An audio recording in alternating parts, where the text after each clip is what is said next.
Hey, hey, hey, welcome back to Drive Time. I am your host, Craig Pasta Jardula, and we do it live, bringing you all the hot takes, headlines, and unfiltered opinions that matter most.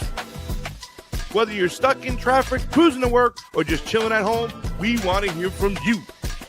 Today's topics are all about the big stories making waves, but we're not just here to talk at you. We want to hear your thoughts, your experiences, and your take on everything from the latest political debates to the everyday challenges we face. Remember, whether you're on the left, the right, or somewhere in between, we welcome all points of view. So grab that hands-free device, dial us up, and let's dive into the conversation. What's on your mind? It's Drive Time. Call in now. Welcome back to Drive Time, your time. I should have my sunglasses on. Josh, I'm going to need you to find like a video that can give me like 5 minutes or 4 minutes, something like that. I don't know, but I'm going to need something, guys. I need to just take care of my mother with something. I do apologize. It's not an emergency, but a little something his son has to take care of with his mom. So if you can find anything, what can we put up that we cannot get in trouble for? And maybe share. Are you there, Sleepy? Got to be there. Probably help if I unmuted my microphone. Yeah, I'll throw the timer back up for like 5 minutes. So, guys, we'll be right back in 5 minutes. Stay with us. Not even less than 5 minutes. I just got to take care of something real quick. This is Drive Time in the Mornings. Thank you so much for joining us. Do us a favor, get us a like and a share. We're going to put the number up real quick. It's 561-247-2721. 561-247-2721. Josh, see if you can leave that up while the timer's playing so people can get ready and call on in. All right, we'll be right back.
All right, people, thank you for hanging on. We're going to be coming in here shortly.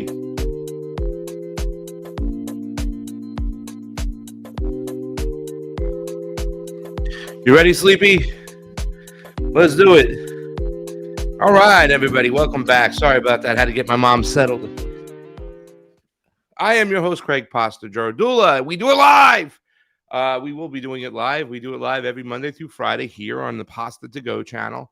We have a Rumble. We have a YouTube. I'm on the Facebooks, too, as well as a Pasta To Go kick. We're kicking it. So, yeah, this is a call-in show where you can pick up the phone and you can dial on in and give us your opinions about what's going on. The number is 561-247-2721. That's 561-247-2721. Call on in if you got something to say.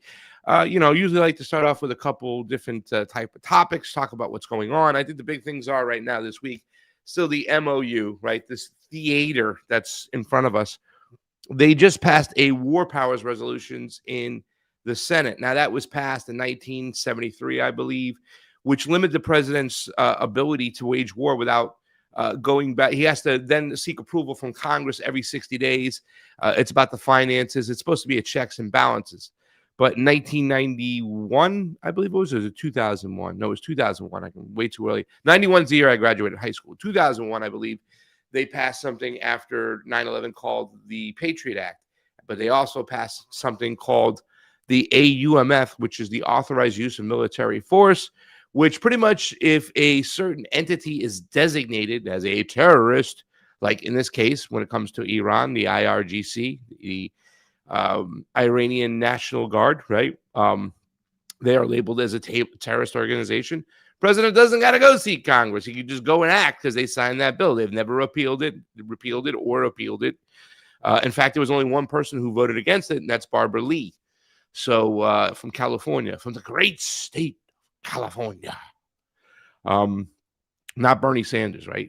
But anyways, the AUMF allows a president to now do whatever. The IRGC is labeled as a terrorist organization. You can wipe your ass with your war powers resolution. And it is nothing more than a resolution. It is symbolic in nature. It's used for the Democrats and some of the Republicans who are in heavy districts where they don't want to fund this war anymore. You know, the voters, the donors, the small donors, where you have to fool the people. So now they can go back and say, hey, listen, I even voted for the War Powers Act. This president has gone a little bit too on bots. He's gone too crazy with his missiles and his this and that and his drones and his aircraft carriers. So we voted against it. So you're going to stop the president from waging war against Iran? Nah, but we kind of symbolically done something about it. So if you want to talk about the fucking cartoon that is, you can call on in 561-247-2721. We've been talking a lot. I don't know if I'll dive too much into that. I'll probably get into the War Powers Act and what's going on in that situation. Now,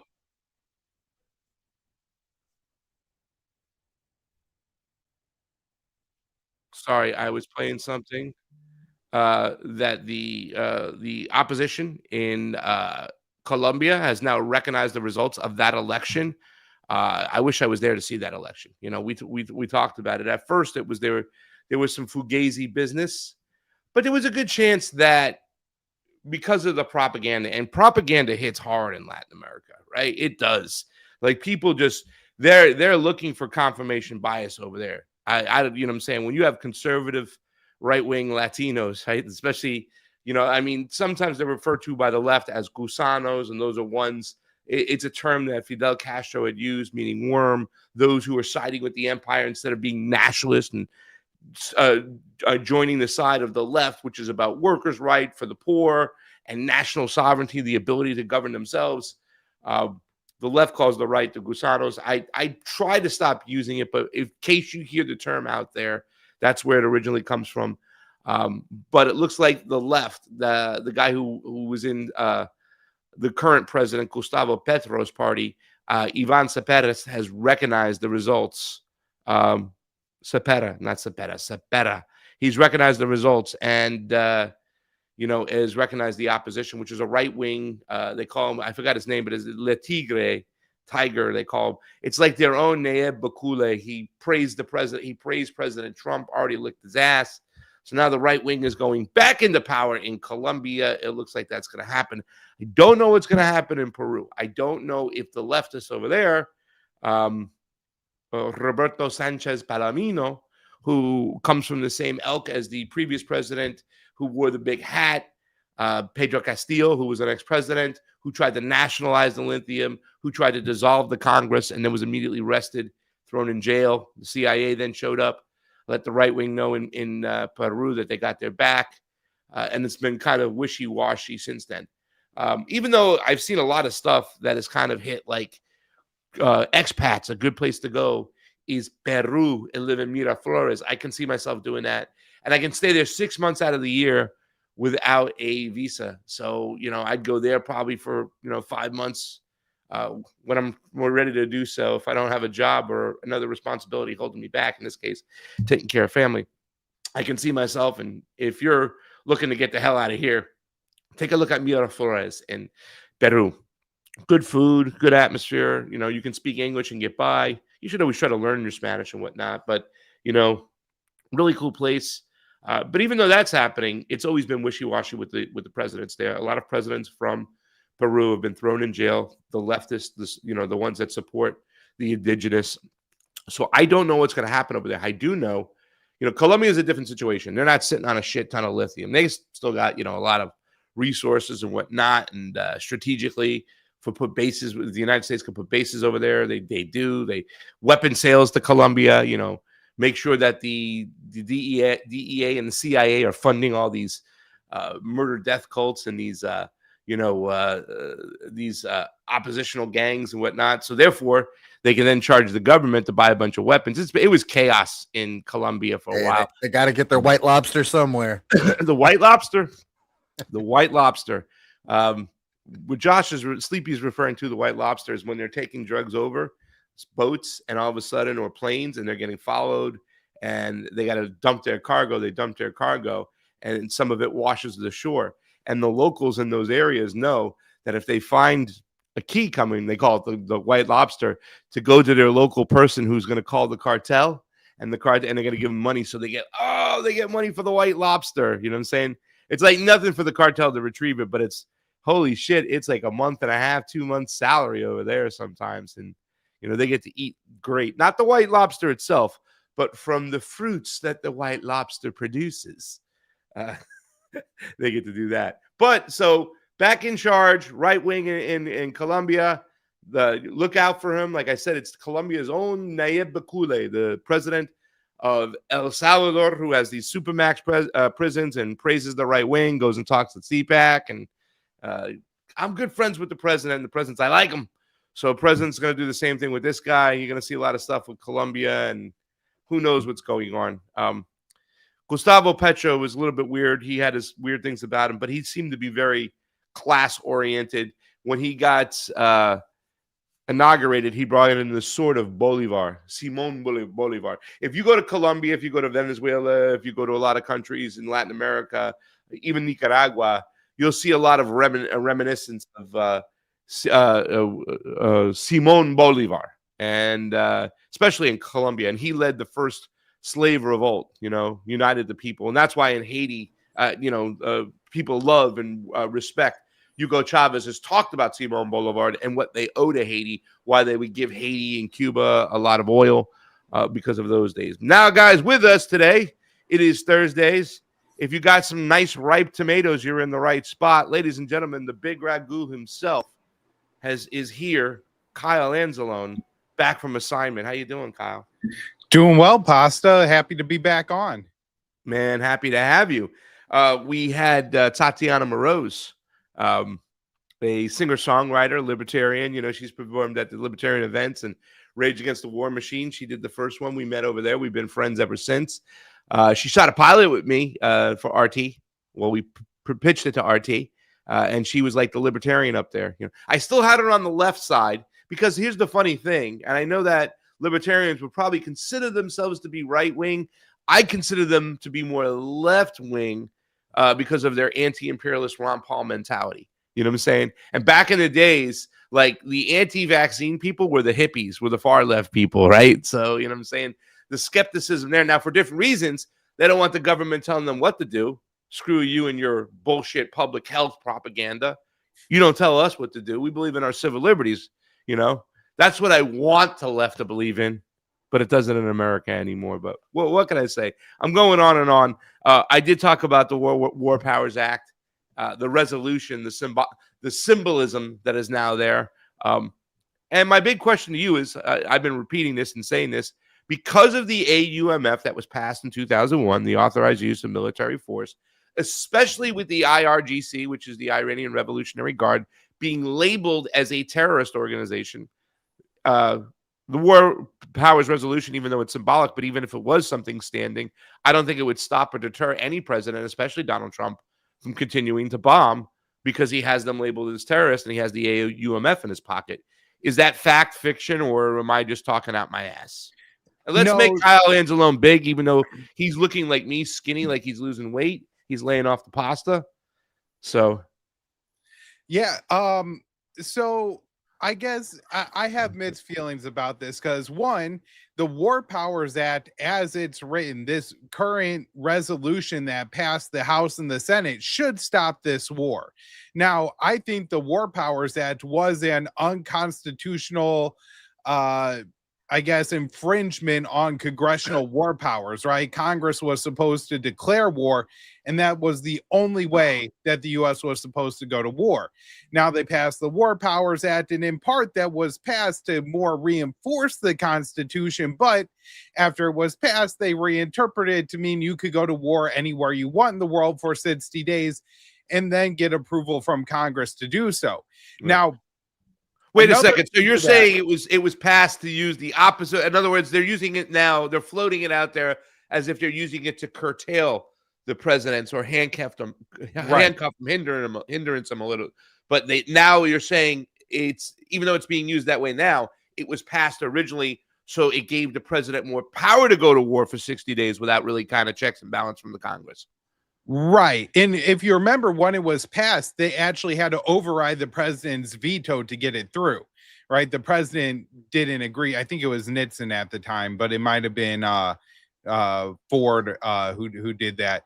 But anyways, the current resolution, it was a concurrent resolution, which means the way the War Powers Act was written, that if it was passed by both chambers of Congress, it didn't matter what the president said or did. He couldn't veto it. It was just Congress expressing its will on this issue, and it was supposed to be binding for the president. Now, there was a Supreme Court ruling that basically said that Congress cannot write a law that allows them to pass a concurrent resolution in both houses of Congress that's then binding on the president. Anything that Congress passes that's binding has to then go through the veto process, where it could receive a veto and has to be then overridden with a 2/3 majority in each house of Congress. Now, of course, anybody who passed high school in the United States of America had to take the course on the Constitution and civics and knows that the Constitution doesn't say the president could go to war anywhere he wants in the world, and unless 2/3 of both houses of Congress override the president's veto, there's nothing that the Congress could do about it. But that's actually the situation that we have in the United States of America today. From the onset, Pasta, I thought it was a mistake to try to use the War Powers Act to rein the president in on Iran. The reason for this is Congress has voted on about 20 of these things and only one has passed. And so if anything, the White House is going to interpret, and even the courts, I think, interpret the congressional votes that fail on the War Powers Act to be a passive assent to the president. I think what Congress should have done from the beginning is issue a declaration of war because the president had already declared war anyways. And then when that doesn't pass, it's a signal from Congress that they haven't declared war, right? And I think that's actually a more effective route to take. It would also require all 535 members of Congress to actually take a vote either for or against this war. And so people like Chuck Schumer can't kind of slime their way by. Hakeem Jeffries did the same thing. They purposely waited on this. I get you, and that's why they did that. Please continue. I'm sorry. Yeah, they just basically a situation was created where Chuck Schumer, Hakeem Jeffries, all these Democrats minus John Fetterman were able to vote against a war they actually won, knowing that their votes wouldn't stop the president even if it was successful. Yeah, I kind of think that now some of the Republicans that crossed over right now to vote on this, that there's some backdoor conversations with the Trump administration going, hey, man, sorry, Sleepy, I'll let you move that stuff around. Hey, man, I'm going to vote for this war powers resolution, but I want you to keep waging war. You do your thing.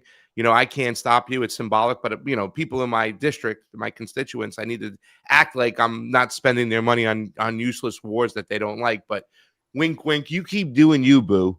Don't worry about this. You know what I'm saying?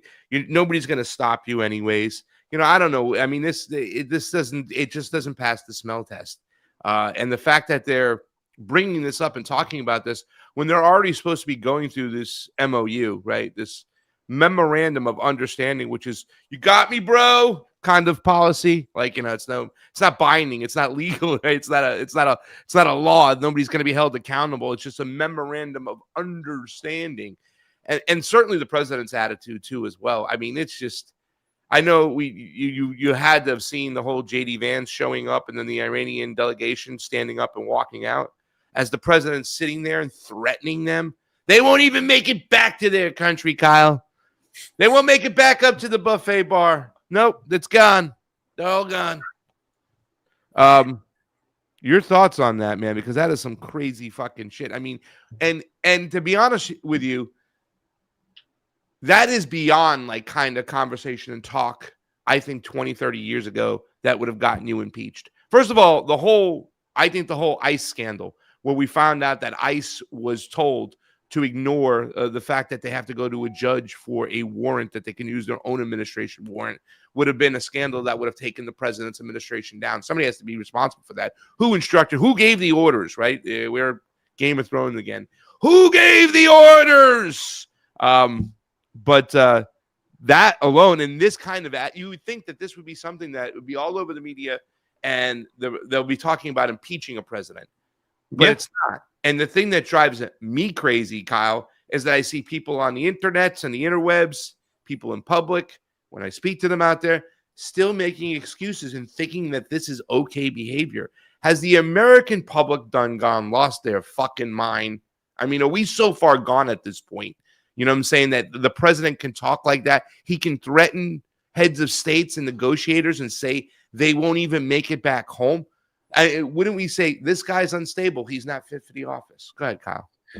Absolutely. I mean, that should be how we look at it. I think the problem is you can't just like go and look at 30 years ago versus today because, we've had Clinton and Bush and Obama and Biden and Trump as president during that time. That has it slowly eroded any kind of expectations the American people have from their government.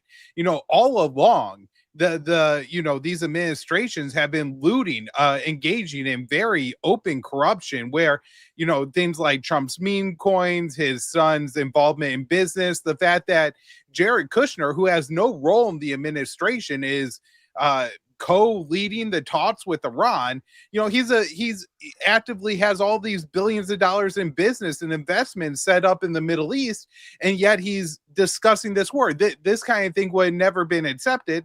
However, if you bring that up to a Republican, they will, and understandably say, well, what about Hunter Biden? The fact that Joe Biden was putting pressure on the Ukrainian government when he was vice president in order to get the investigation on Burisma ended, when Hunter Biden sat on the board and collected $1.2 million from that company, or they'll point to Hunter Biden's art sales, which were obvious corruption and things like that, right?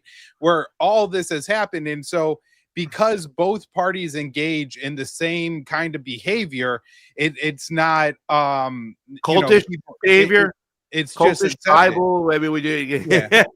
And then with Trump's rhetoric and all the threats towards Iran, I think a part of that is a reaction to the fact that we had Joe Biden for 4 years who could barely speak and shuffle up in front of the podium. And so whenever Donald Trump speaks and says absurd things, people are like, well, at least we know what the president's actually thinking. And you know, as somebody who covered both the Biden and the Trump administrations, there is a little bit of, well, it is easier to cover Donald Trump because, you know, you're not relying on weekly statements from Antony Blinken and Ned Price and all these kind of goons, lower level goons, to try to parse through what the administration's actual policy is.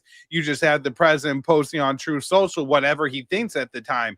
And so there is a level of, can't really call it transparency, but at least information coming out of the administration that we really needed under the Biden administration. So I guess that's, you know, kind of how I look at it, is just Americans have really, particularly over the past 4 or 5 presidencies, had any expectation they have for their government entirely just dropped to the lowest possible level. Yeah, everybody's talking about Hunter Biden, and even Bill made a statement in the chat. Look at what the Trump family is, how they're just all about business right now too. I think a lot of people aren't talking about the drone companies that the Trumps are invested in, and Trump has been pretty kind of brutally honest when you were saying you're looking for that word, right? Like this kind of like, and I can't understand. You said it's easier to follow the Trump administration, but more than the Biden administration, because you're trying to sift and figure out what's going on. Because obviously Biden was so incoherent, not around, that you had to listen to Blinken and Jeffrey Pyatt and Victoria Nuland or whoever the else is out there speaking. But this president, he's all over the fucking place, though. I mean, it's got to be hard. I mean, you might report on something and saying, okay, this is what the president said. But, you know, give him 30 seconds, he might change his fucking mind. And I think a lot of what's going on, we were talking about the administrations, how a lot of the safeguards that were in place were just being removed, eroded. You know, presidents were doing more and more of what they wanted to do. There was less respect for the Constitution. But I think there's been a big conditioning of the people out there. The social engineers have propagandized. The media has, you know, misled people. And you combine that with serious censorship, right? And controlling the narrative. Shows like yours, shows like, I can't even understand how Daniel McAdams and like Ron Paul's show doesn't get like 5 times as many views. I'm very happy that Judge Knapp's shows has been getting the views, but I'm sure there'll be certain episodes that will be saying too much that they'll leave out. And if you can control the media, you can control the narrative, and you can propagandize the people, you can actually get them to go along and get in line. I mean, this is kind of like WWE wrestling, where people have their favorite wrestlers, and no matter what happens on the screen, I don't care what he said. I love The Rock. It's like the same thing with Donald Trump. But I don't care. I was talking to somebody the other day, and they're like, I mean, so you must be disappointed with the president, because when we were talking before the election, we talked about the no new wars thing. We talked about him ending that Ukraine-Russia war. Now he's in war, and you're like, yeah, but we couldn't let Iran have a nuclear weapon. Like, holy cow, you changed you didn't say anything about that going into the election. There was no concern about what Iran was doing. But now people will just go along. It's like they're looking for confirmation bias. What have you heard from your perspective? This is going to be interesting because I get different perspectives, obviously. I haven't really kind of peeked into what antiwar.com has been saying about the Russia-Ukraine situation. I believe there was a drone about 8 miles outside of Moscow, a couple drones that hit from Ukraine. This has been going on for quite some time. And over the last 3 months, it's been unreported because everybody's paying attention to what's going on in Iran. Maybe we're paying a little bit of attention to what's going on to Lebanon and Gaza. It feels like nobody's been talking about it, especially on the mainstream media, or paying attention to what's going on in Russia, Ukraine. But yet it's still business as usual. And there has been some hits inside Russia, oil depots, schools, now 8 miles right outside of Moscow. What the hell is happening over there, Kyle? And what can we expect in the next couple months? Yeah. So one thing that's happened throughout the war in Ukraine is there's, I think, cycles of technology where, you know, as they introduce a new drone platform. Russia figures out either electronic warfare system to combat it or some kind of netting or something new they're using to prevent the Ukrainian drones. And then Ukraine develops something like the fiber optic cable drones that are immune to the electronic warfare. So Russia develops a new way to shoot down the drones. It seems to me that we're in a cycle where whatever technology the Ukrainians are using and deploying on the drone end is more advanced than whatever the Russia is using to down the drones. Now, again, this cycles through, and in a couple weeks, a couple months, hell, even a couple days, it could be stemming already. Russia will figure out the anti-aircraft systems they need to cool the Ukrainian drone attacks on Russian territory. The problem is that every time this happens, it escalates the war. We see Russia conduct larger and larger missile attacks, target more, what people might call dual use infrastructure, where you have a power plant that heats a lot of homes and cools a lot of homes in Ukraine during the summer. It's also powering a facility where they're assembling drones. And so things like that are gaining. So this war is definitely escalating, and it's on the battlefield. It seems that Ukraine is in a real problem, but they have been able to conduct these drone attacks in St. Petersburg, around Moscow, Russian energy and infrastructure sites. And Russia and Putin seems to be, I guess, becoming less and less restrained, where for a long time, I do think Putin was one of the more restrained actors in Moscow, in the Kremlin, receiving a lot of pressure from its generals and other officials to just escalate this war, attack the decision-making centers in Kiev, cause the collapse of the Ukrainian government, and get it over with. The reason, I'm sure there's multiple reasons Putin hasn't done that. And I think he's a very calculating individual. And, it's not necessarily for the good of the Ukrainian people, but understanding that Russia is going to exist forever next to the people who live in what is currently Ukraine. And the worse this war is, the more those people are going to hate Russia into the future. And additionally, if he does cause a collapse of the Ukrainian government, there are very powerful neo-Nazi factions in that country now who will likely end up with more power than they currently have. Now, they do currently have a lot of power, right?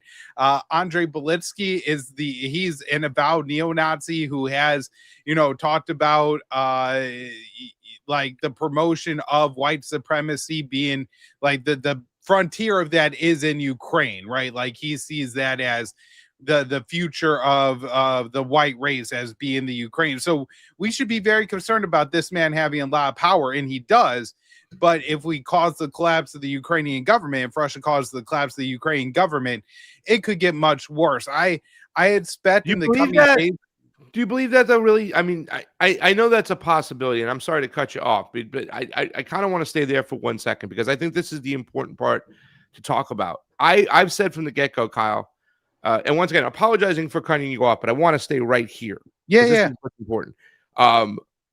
I said this war will never end until Putin and the Russian Federation take Kiev. They're never going to allow, especially with this change in warfare. I think the one thing that you pointed out that is very, very important, there has been a change in warfare. And this is something that Colonel Douglas McGregor would talk about before a lot of these wars started, or during the Ukraine war, definitely before the war in Iran started, is that aircraft carriers don't mean squad anymore. It's all about drone warfare. And Iran pretty much has a conveyor belt of drones just coming off it underground. We can't touch it. They produce the majority of drones. So, of course, this whole battle out there, I can see, I mean, I would think that the people inside the Pentagon would understand that they couldn't stop Iran the way they could with a bombing campaign, but who knows? Maybe they couldn't. But there has definitely been a proof of concept from the Iranians that drones can work. Same thing with the Ukrainians. Remember the Ukrainian attack where they hit some nuclear base or a nuclear readiness base, a nuclear weapons readiness base inside Russia? They had driven trucks into Russia proper, and drones came out of the truck, right? And then it was hard to track. And we still see them being successful with their drones today. And I would think that, Russia could sell to stall a little bit of time. Well, listen, our technology will eventually catch up and we'll get this down. And we're not. that might have worked for quite some time. But now we're at a point where if you don't take Kiev, you're going to have a hostile government on your border and you're never going to be okay. Now, the bad part about it is trying to remove that Nazi faction that will be fighting guerrilla warfare on all these buildings and throughout Kiev. It would be a nightmare to try to remove that. I mean, it would be like the worst kind of, it would be like a street gang war, right? With weapons in the middle of Kiev. It would be awful. I don't know how they'd be able to do it. So it is a quagmire, but I mean, how do you end this war if you don't get rid of that Nazi element altogether that is literally being funded by the United States government? We have funded the Azov Battalion. Please, your Right. thoughts. No, and I think that's maybe actually is a point to what I'm saying is, and this, by the way, is what the CIA always wanted. They never really anticipated the Ukrainian government standing up to the Russians. If you remember, I think this was back in 2012 or 2014, Zbigniew Brzezinski said that what was going to happen is you would have street fighting, guerrilla warfare in Russia. When Russia invaded, Hillary Clinton was cackling and giggling with Rachel Maddow because she said this was going to be like Afghanistan, not the U.S. war in Afghanistan, but the Soviet war in Afghanistan for the Russians, where they end up fighting this insurgency, getting bogged down. So if Russia were to take Kiev, I think they kind of fall into that trap that was set by the American warhawks, the neocons, the CIA, where they trained up those Ukrainian assets to engage in this style of guerrilla warfare. So, I mean, I don't see a good path forward for Russia to take. And I mean, this is part of the reason why I'm anti-war, is because once you get into war, you end up opening a whole Pandora's box that's very hard to create a situation that's better than you had in the first place. Now, from Russia's perspective, there was a lot of problems from inaction as well. And I certainly understand, that this war was provoked by the U.S. and to some degree why Putin made the decision that he did. And I don't think provoked is the right word. And we do have a caller, so please just wrap up your statement. Provoked is not. No, they had no choice. I mean, Russia, and this is something I disagree with Scott Horton on when at Freedom Fest, and we went, and I disagree if you have the same kind of feeling that Russia shouldn't have got involved. They went through Minsk 1, Minsk 2. There was a serious amount of pressure from people in Moscow saying, why are you not getting involved? There are ethnic Russians getting slaughtered in the Donbass. It's been 8 years now at this point, right? They went in, what was it, 2022? We're talking about 2014, the United States backed coup to overturn the government. But we'll get back to that. Let's get to the caller first. Caller, who are you and where are you calling from? Hey, this is Kevin from Rockaway. Oh, snappy. Kevin. How's it going, son? Good, buddy. What do we got? What do you got? You got the morning show, a little bit different vibe than the evening show on WBAI yesterday, right? We argued a little bit about AOC and the primaries. So what do you got for Kyle Anzalone today? Yeah, I mean, when you go on hold, the difference between BAI and here is that you're actually still hearing the conversation. Whereas, like after we have the conversation, I'll hear it. So that last, I would say, I wasn't on hold very long, guys. So call in, please. All I heard was music. That particular struggle going on over there, I tend to and I would like to ask your guest, what do you think of John Mearsheimer's analysis, which goes back to about 2015, right after 2014? I mean, he basically called it. I mean, that this is what was going to happen. I'm surprised that. The only thing I would just say is that I'm surprised that it lasted this long. Because I kind of feel like Putin was just gonna basically be like, oh, look, I took you to this party, the Ukraine, you're part of us, and now you want to leave with somebody else. You want to kind of leave with the EU. You know what? We're gonna take the Eastern Crescent, which has all that natural gas and everything, and you know what we're going to do? We're going to wreck the country for you and let your new friends pay the bill to build it back up. I would just like to hear your and of course you, Craig. I'd love to hear your opinion about. And Kev, stay with us because Kev, what I'm going to do is I'm going to talk about because I think that where you're coming from, a little bit kind of not so much untrue. I don't think Russia wanted to get involved, and they had so much pressure after 8 years from their citizens because ethnic Russians were getting slaughtered. I believe that Putin wanted the Donbass to be part of Ukraine for that voting bloc. So, I mean, I think we disagree, you know, because that the way you're kind of describing it leans a little bit towards the Democratic Party, where they're like, oh, Putin's taking this territory for resources or whatever, and he wants to recreate the Soviet Union. So even though we even disagree there, I want to talk about something. Since Kevin's a leftist like me, right? Like Kevin and I agree more than we disagree, for sure. And we probably would lean a lot more together towards economic policies. Me and Kev will probably be a little bit more leaning socialist friendly than you would, Kyle. But this is kind of interesting because this is one of those areas where I tend to agree more with the libertarians and the conservatives who want to end this situation. But I want to talk about the mentality of why a lot of Democratic voters don't really care about Russians dying. I want to talk about the race element because I do believe if there were a bunch of black and brown people in the Ukraine, in Russia, you might hear the Democratic Party talk more about it. But if it's a bunch of white people killing each other, they might just let it go because it doesn't play into their culture war narrative. And somebody, Bob from Atlantis, kind of mentioned something in the chat about that. So that's why I'm going to talk about it. But let's talk about first his question to you, Kyle, what he said as far as how Kevin described what's going on, please. Yeah, I mean, I guess, this was going back to kind of the conversation we were having before, Pasta, and what you said there.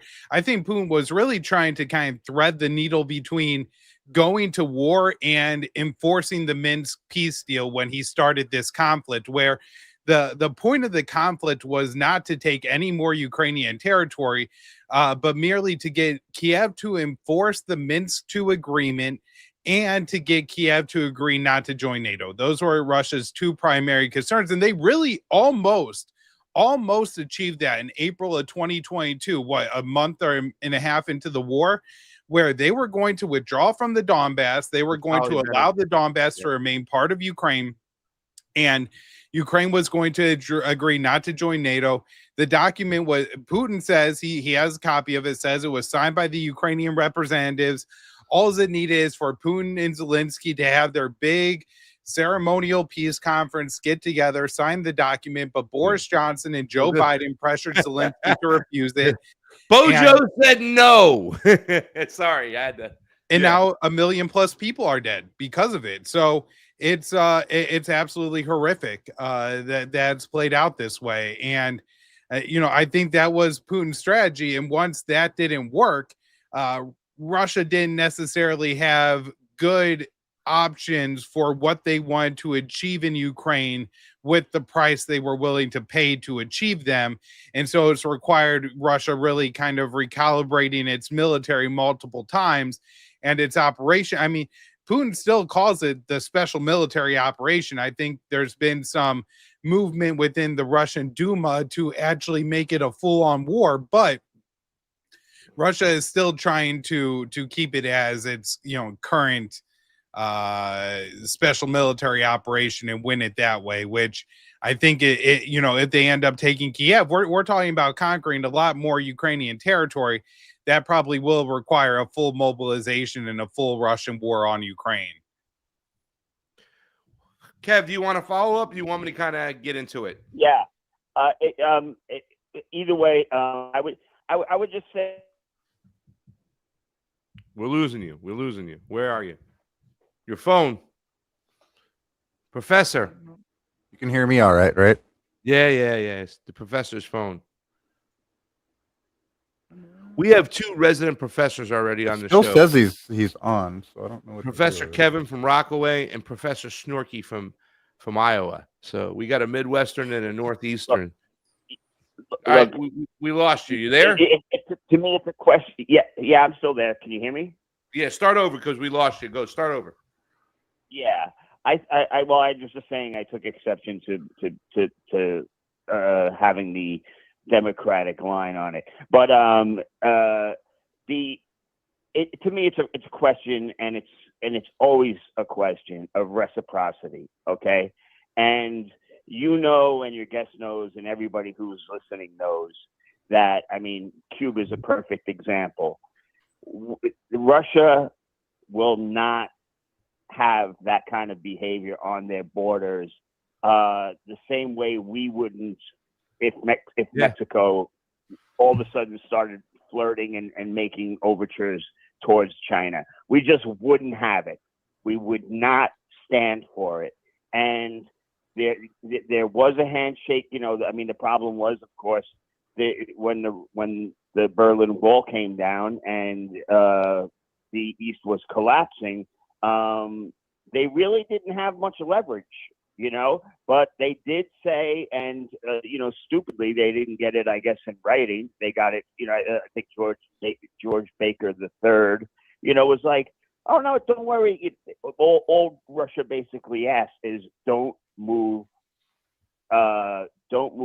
NATO to the to the east at all.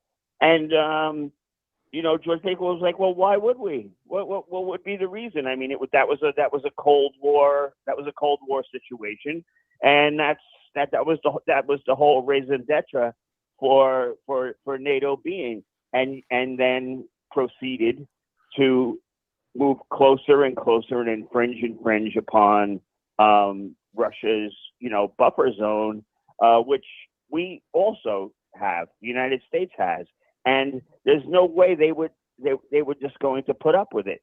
And I would also say that the Democrats, they were cackling about it because they thought they had caught Russia in another. They stuck their private parts in a bear trap, and they said, "Oh, good. This is going to be just like Afghanistan. We're gonna drain them. We're gonna do this. We're gonna do that."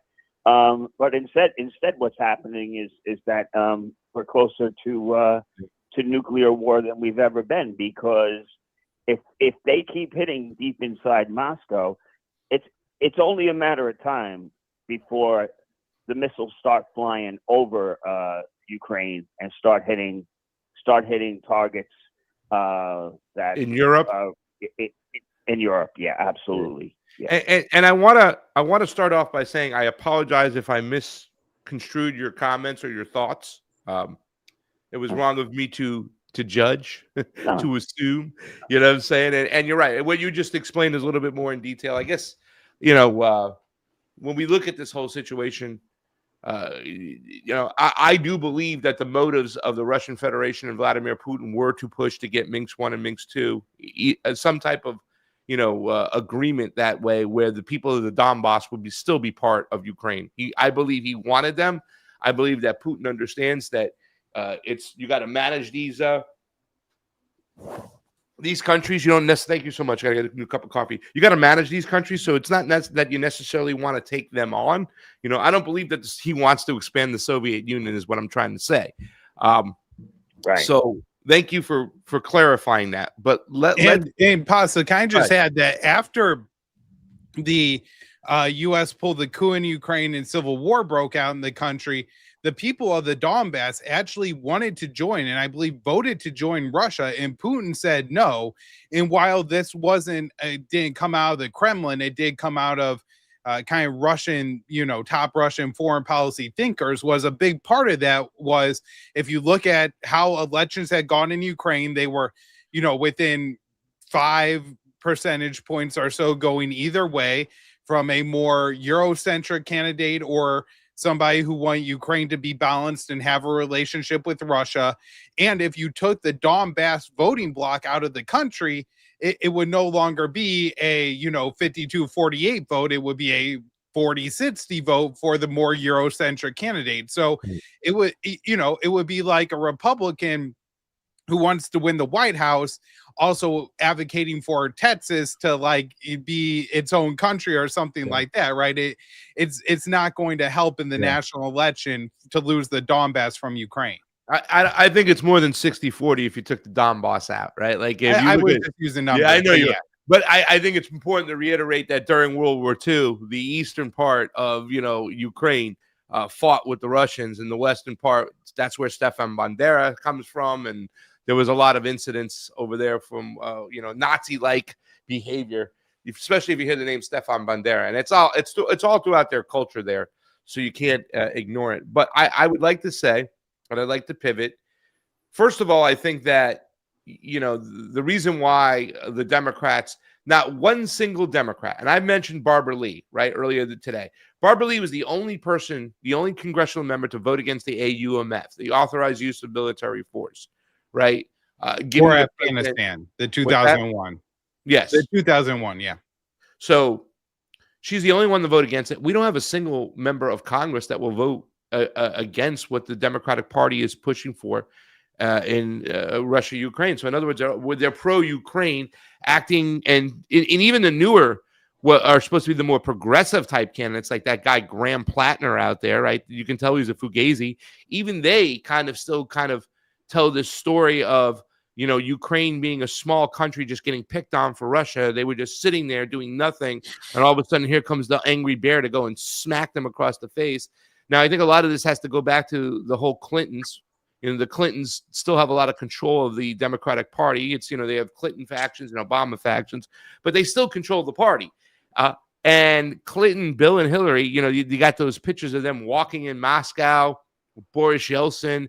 They thought they were handing over the Clintons. They thought they were handing Russia over to their Wall Street buddies and the Balkanizers who were ready to come in and grab those resources. This is what they wanted to for years. We're accomplishing with Hitler, Napoleon. Nobody can accomplish back in the days. We're going to get our multinational corporations, on all those resources in Russia. And the hardliners said, no, along with a couple oligarchs, they made some deals, and they said, Russian oligarchs, that is, and said, let's get this fall down drunk Boris Yeltsin out of here. They put in Vladimir Putin. He was more of a nationalist, and he kind of shunned the corporations and their chance to get a hold of that. And to this day, they still hold the resentment. The voters of the Democratic Party, right? We see people in the streets, people we know, people on our side, people on the left that will get on the streets for Gaza, an anti-war movement. They've been doing it left and right. But why won't those same people get in the streets to stop war in Russia, Ukraine? Is there something, in your opinion, Kevin, that the fact that there's a bunch of white people dying in Russia, Ukraine, that they don't even have to worry about and get involved? Because it doesn't play into their culture war mentality. In other words, a bunch of brown people being bombed in Gaza is reason to stand up, right? Especially for a bunch of woke, virtue-signaling white people. But it's Russia, Ukraine, it's a bunch of white people dying. Who cares? Do you think there's anything to that, or am I just talking out my ass? I don't think you're talking out of your ass. I just don't think it's an issue. I really don't. I don't think that the color of the then why aren't they in the streets? Yeah. Then why aren't people in the streets? I'm actually astonished you'd ask that question, because you're comparing a defenseless people in Gaza literally being genocided, like indiscriminately killed man, woman, and children, not to mention the religious lunatics that are daily killing people in the West Bank, and the invasion of Lebanon, and the them using whatever leverage they had, or they felt they had on the U.S. government to attack Iran. And I don't see a fair comparison there. All right. Can I tell you real quick so I can explain it? Sure.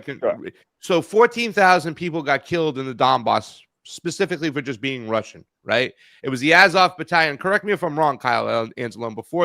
Before Russia got involved, close to 14,000 poor Russians in the Donbass were bombed and killed by the Ukrainian government, which was mainly run with the Azov Battalion using Western weapons, empire, right? It was empire still. In other words, it might be on a smaller scale, right? And there were more separatists. I think in the Donbass, they were able to smuggle some weapons in, so some of the people in the Donbass can defend themselves. But it was still 14,000, mostly women and children, getting slaughtered in the Donbass because of empire, right?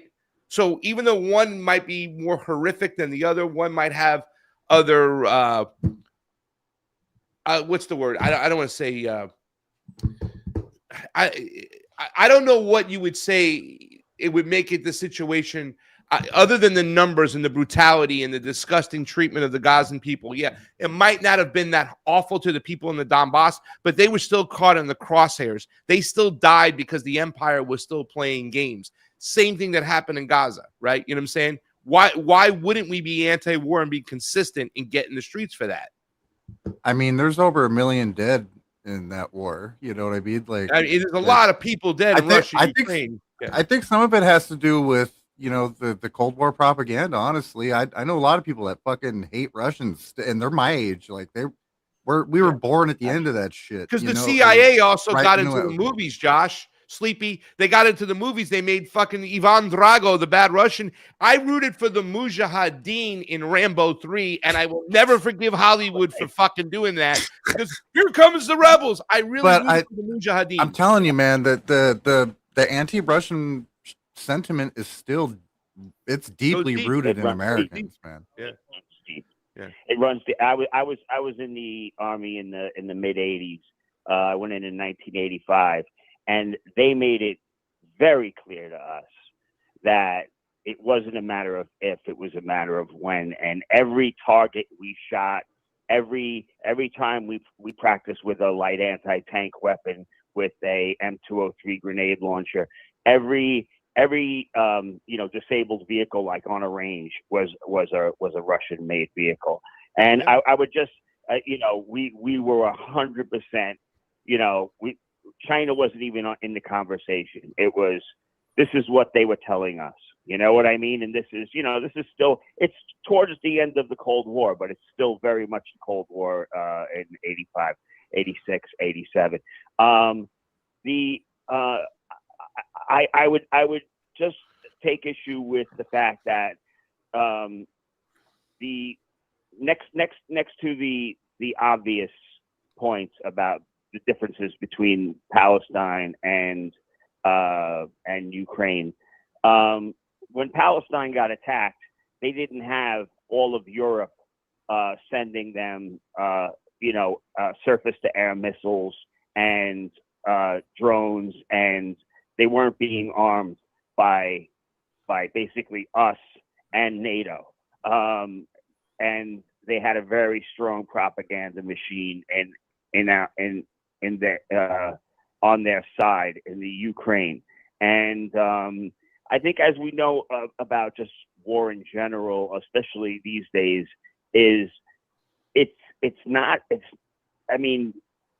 obviously, if you can just slaughter people, you can just slaughter people. But really, the winners of war, and this happened in the American Revolution, right, against the British. I mean, it's not just we lost almost every single battle. It's not just and Vietnam. It's not just the power, the damage, the more armed and supplied power can inflict. It's how much suffering the people can endure, who are going to win. And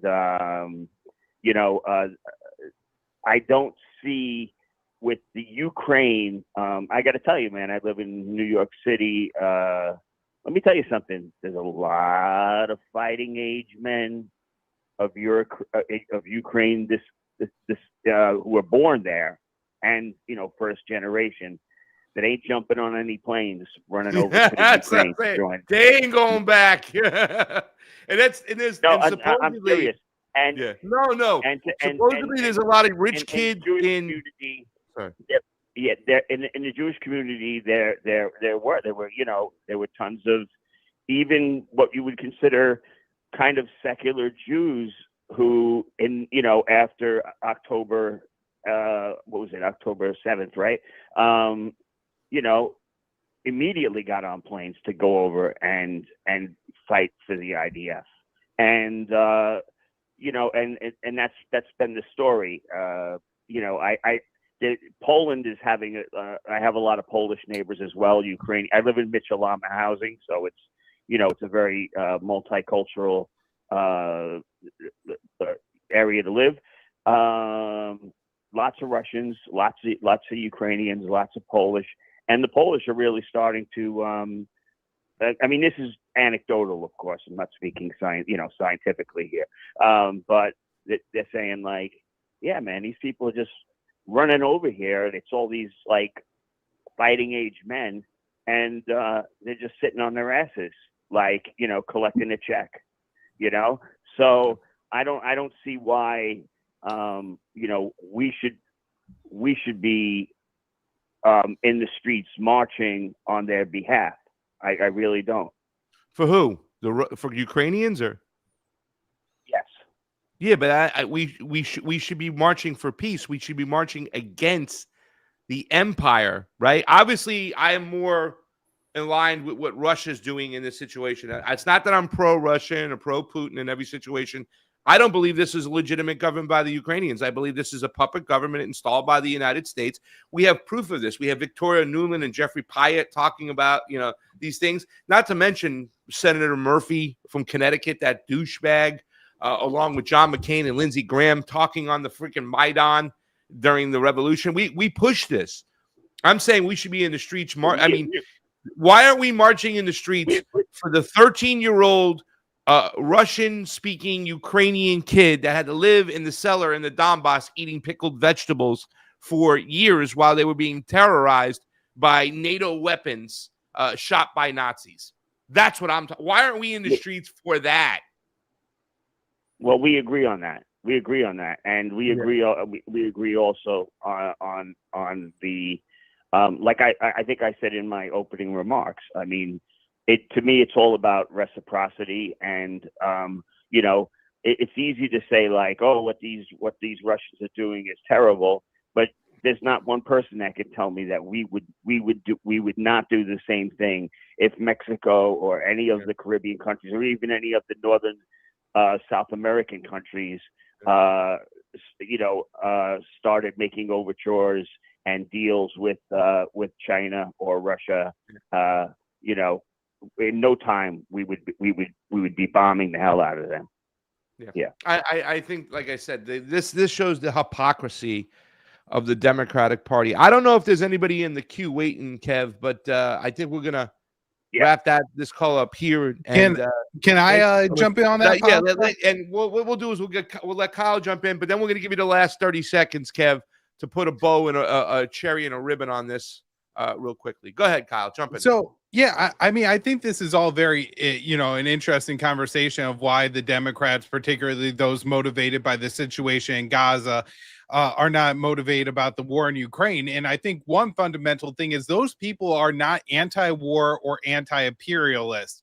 I think it was really the Black Lives Matter movement that motivated them in the United States. And then when the genocide in Gaza started, it was essentially impossible for them to ignore because so much of it was being live streamed. Now, with the situation in Russia, a couple of things. When Ukraine was waging what they call a war on terrorism against their own people in the Donbass, that's what we would call the Ukraine Civil War. That was back in 2014, before the whole Black Lives Matter movement started. And then in 2015, well, in the succeeding years, there were a couple of things that happened. One, Putin really screwed up what Obama and Hillary Clinton were trying to do in Syria by going in and supporting Assad against the terrorists, and also removing Assad's chemical weapons, which took their pretext from war off the table. I think that really upset the Democrats. And then Russia passed a law that the Russians will say was just aimed at making sure gay propaganda wasn't put in front of children. But from the view of Western Democrats, this was an unacceptable pro-Christian, anti-gay law passed by them. And I think that's more than the race thing, the white thing. It's that Russia is an avowed Christian nation with conservative beliefs that makes the Democrats unable to see the Russians as enough of humans to stand up for them. And the Ukrainians, they waged war on the churches in Ukraine during this conflict. Really, it seems that the biggest religion in Ukraine is, the cult of white supremacy at this point in time. So the Democrats, I guess, don't have a problem with that. They have more a problem with the, white Christian Russians, which is why they're not out in the streets demanding an end to this war. Yeah, and I will say, as I hand it off to Kevin, that does play a factor, Kyle. Really, like I said, I did some work for RT in Minnesota for the ICE, the anti-ICE protest, and I really felt that they were leaning in their conservative Christian ways, and they wouldn't push a lot of they couldn't see themselves siding with the Democrats. The same people who got in the street for Gaza are the same people who got in the streets to protest against ICE. Now, I'm against ICE because of my libertarian beliefs, right? More than anything, like, oh, fuck you.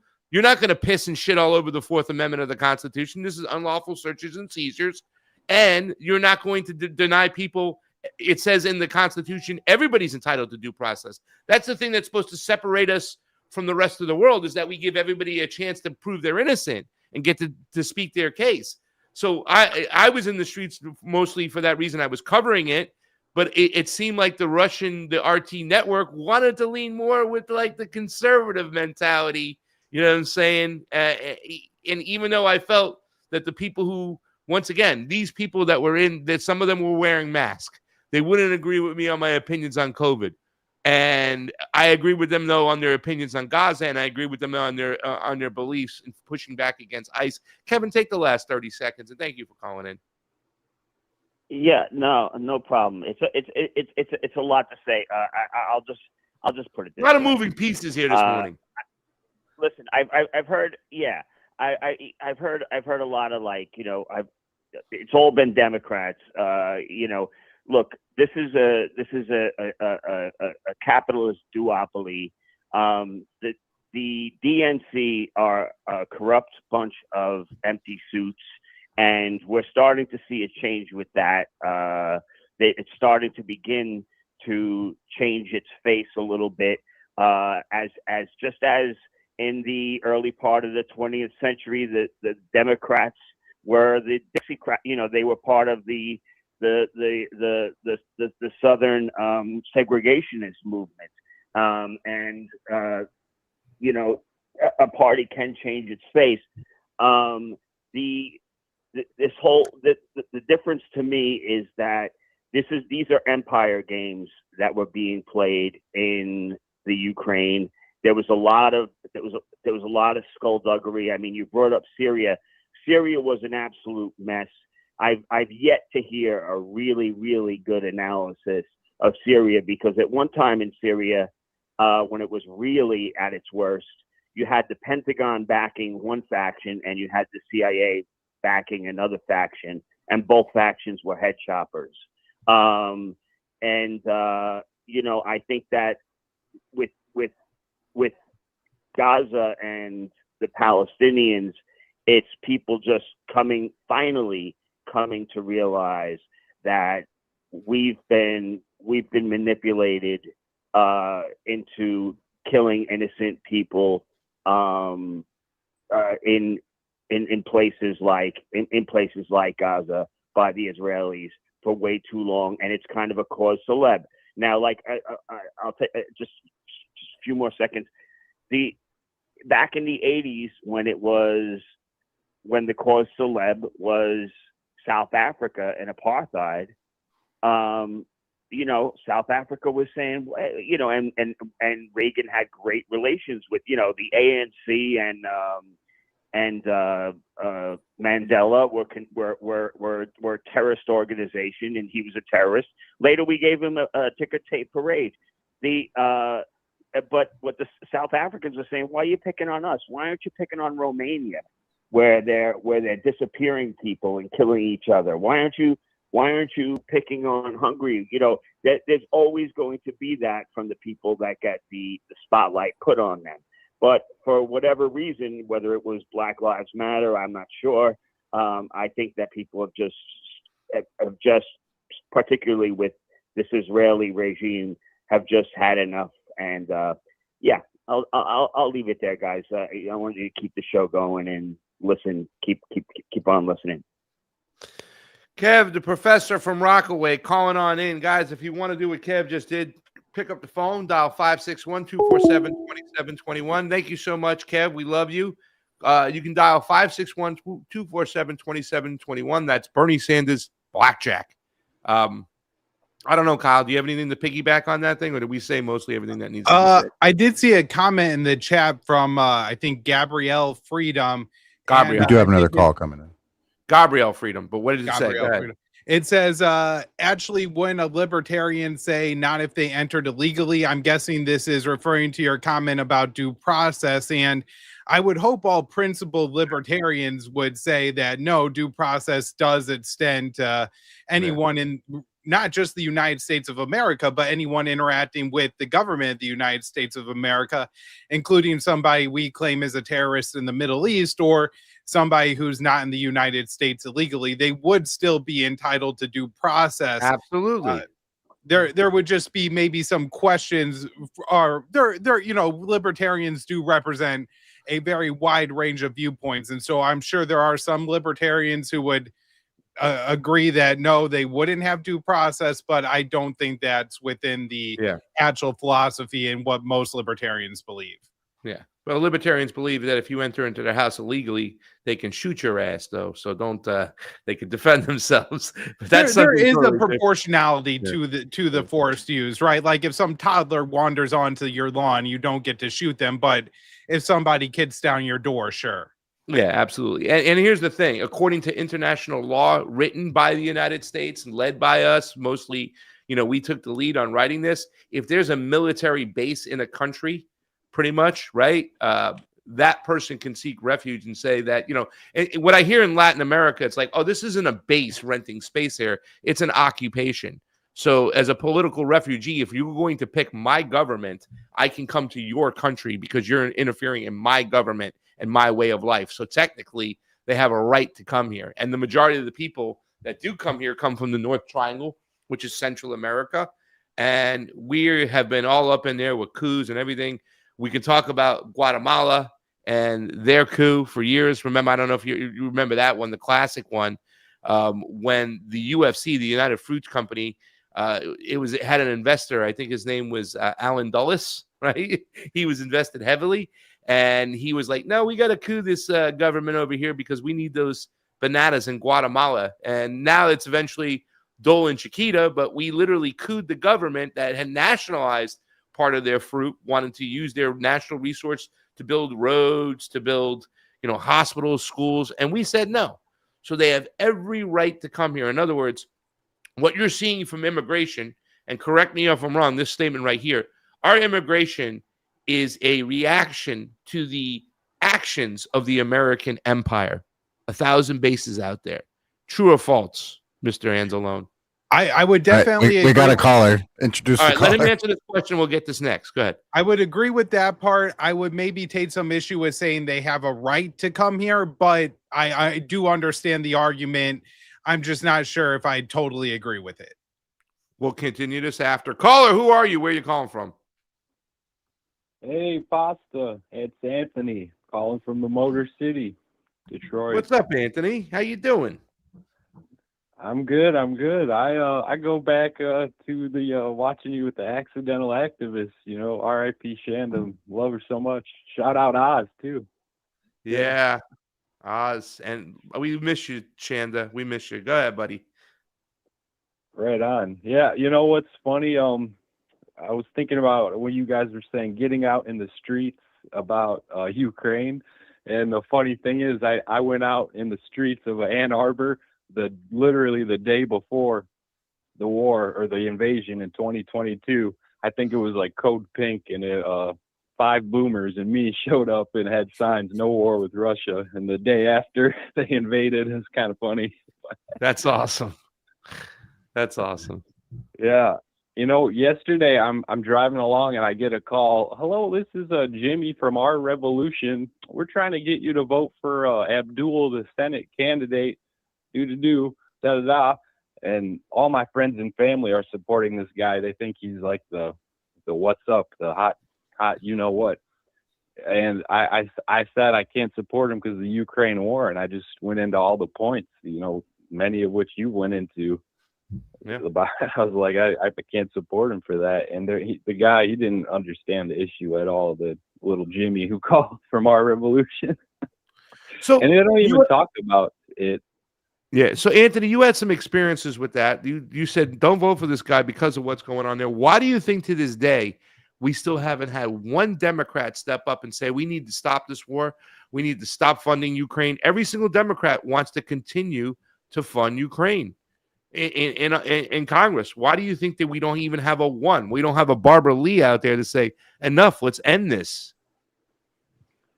Right. I think they have so demonized Russia and Russians, and I mean so many reasons why. Probably they believe that Putin did all these assassinations or plutonium attacks throughout the 2000s, and I don't know. I don't have no idea. I mean, but they probably believe all that kind of stuff, and obviously Russiagate, which I think all the Democrats still believe I know.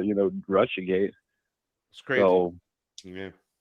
And I probably just the culture too of Russia, just more Orthodox oriented, not really LGBTQ forward. So I think they're not. Democrats they're inclined to not like Russia, I think. But the way I've seen them conduct the war on Twitter and stuff, it just seems pretty respectful to me in terms of their military targeting and how, seems pretty white glove touch, in my opinion. They have, and he's gotten a lot of criticism, Putin, for having such a laid back stance on it. There are generals, I think that Kyle mentioned some of the Russian generals in the beginning, but there are generals that want to go a little bit more strong-handed for quite some time, and Putin has been kind of reserved, and they also have concentrated on hitting military targets, not hitting, residential targets where the opposition don't give a fuck. We knew that before Russia got in there. They were bombing, residential places in the Donbass. What they did to that airport, have you ever seen the Donbass airport? Before and after shots, it looked like something out of a video game. Yeah.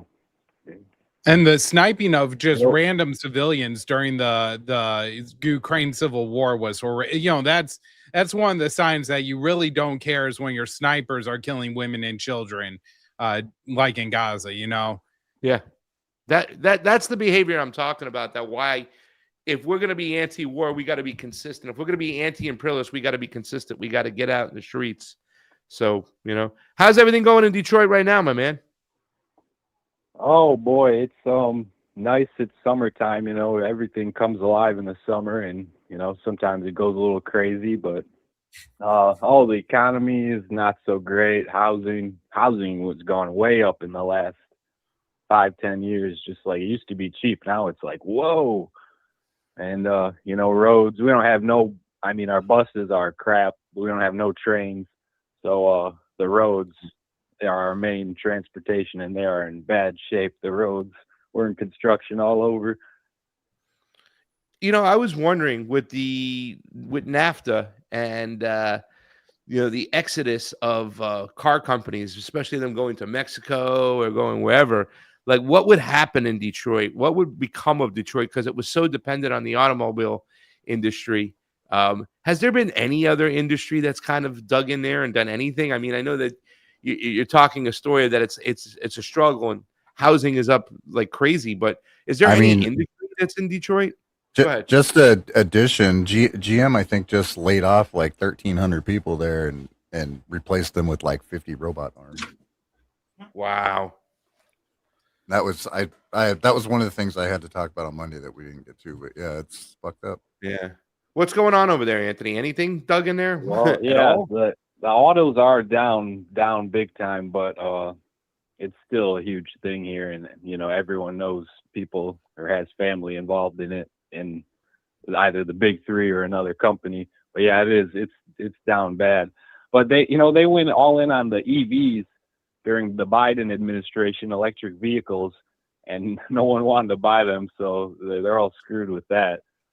And no, not too many other industries, I'd say. They're trying to do a thing with like drones and autonomous vehicles, but I mean, obviously that probably is the future, but it doesn't seem like it's very job intensive to me. And there's a whole corridor of defense manufacturing. Like they're making tanks, they're making Humvees for the army, and they're selling them to Saudi Arabia and whomever. That's a huge industry here too, defense manufacturing. I was gonna say maybe they start popping up drone factories all over the place there. It's crazy. Anthony, thank you so much for calling in, man. You got any last words? We're gonna move along with the next caller. All right. Happy 4th of July, 250. Let's see if we can make it 250 more. Hey, man. Thank you so much for calling in. Thank you for listening, and hopefully you'll join us in the mornings when you're up, Anthony. Call in at any time, man. Right on. All right, bye. You got it, buddy. Anthony from Detroit, Rock City. Is there anybody else in the queue, or did we lose the person in the queue? We're good for like 30 All right. We got someone coming. We do have someone. I was going to say I was going to get to Tulsi. We will wait on Tulsi because I was wondering what Kyle Angelo. I like talking to libertarians. Hey, who is this? Who's calling? Where are you calling from? Your YouTube. David Crow. David Crow. David. Hey, how's it going? Good. What do you got for us today? You're on drive time in the morning. I got to make sure my how are you doing today, Pasta and Kyle? Good. Good. Okay. I just came up with an idea today, and I think everybody should be contacting their representative. For what?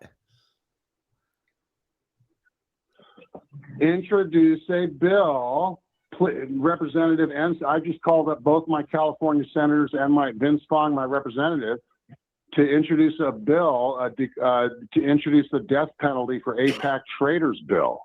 So, and it's a bill that we would like them to, and we can go down and help them draft it, where anybody who accepts money from AIPAC will be designated a traitor and subject to all penalties, including the death penalty for traitors.